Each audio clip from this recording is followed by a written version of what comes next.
Ẹ kú ìkàlẹ̀ gbogbo ọmọ Yorùbá, gbogbo ọmọ kóòtù òjíire nílé lóko káàkiri gbogbo àgbáńlá ayé. Ọ̀dẹ̀ ọ̀dà bí yóò máa dùn fún gbogbo wa ni.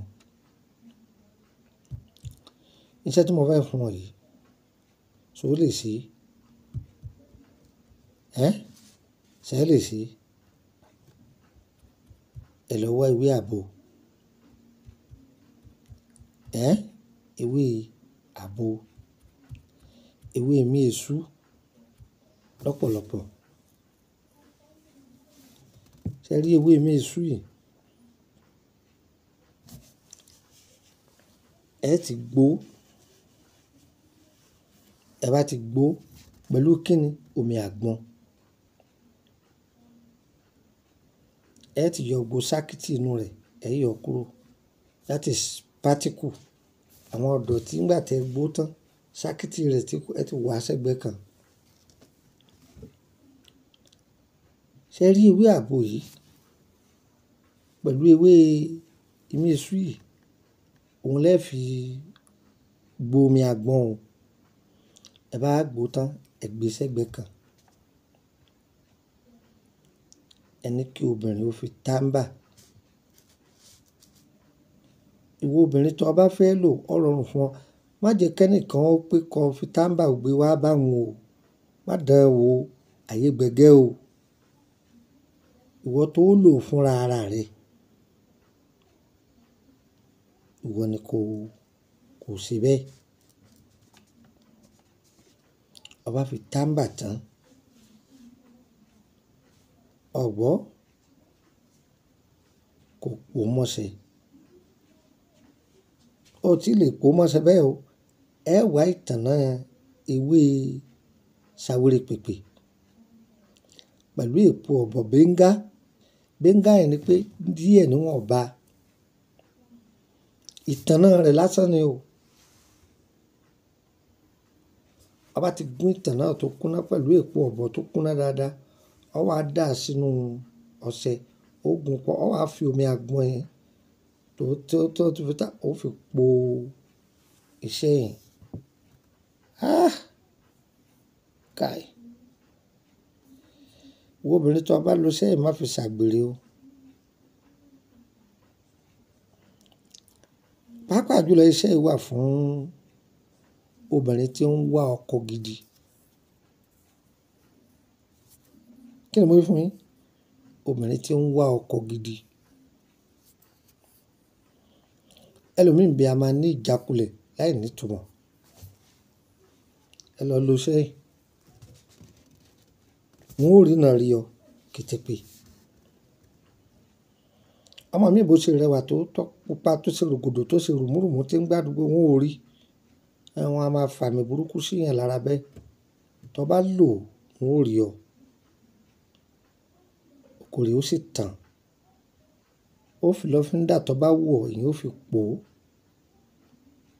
Máa wẹ̀, kò sígbà tó lè wẹ̀.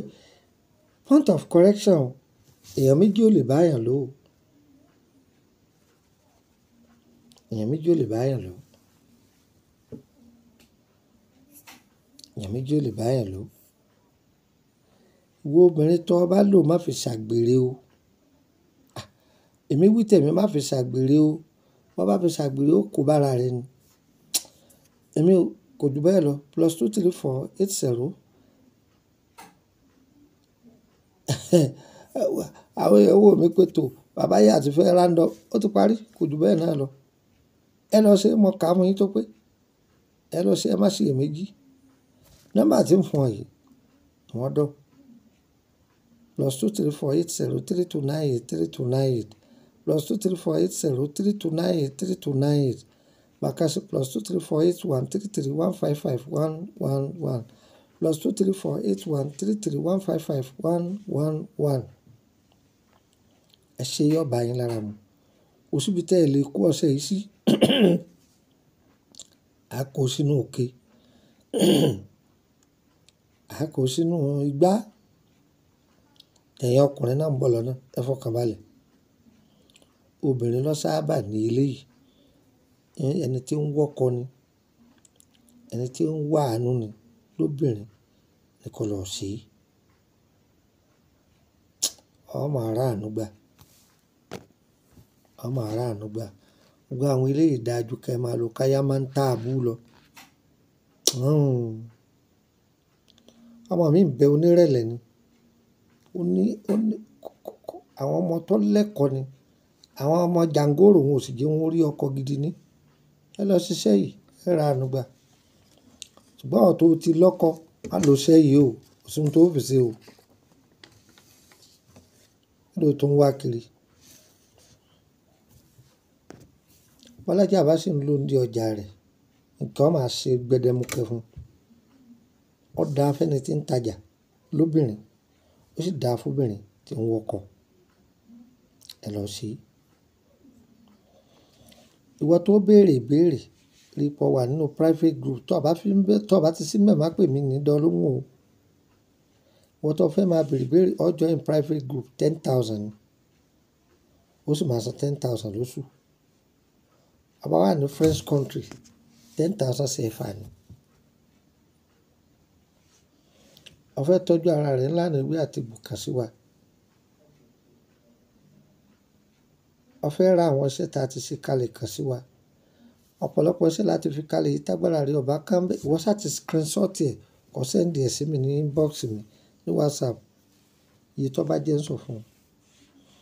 Tó bá bẹ̀ wá ṣe tó bá yẹ pé DHL ló fi gbé wọ lọ́sàn-án owó ẹ o.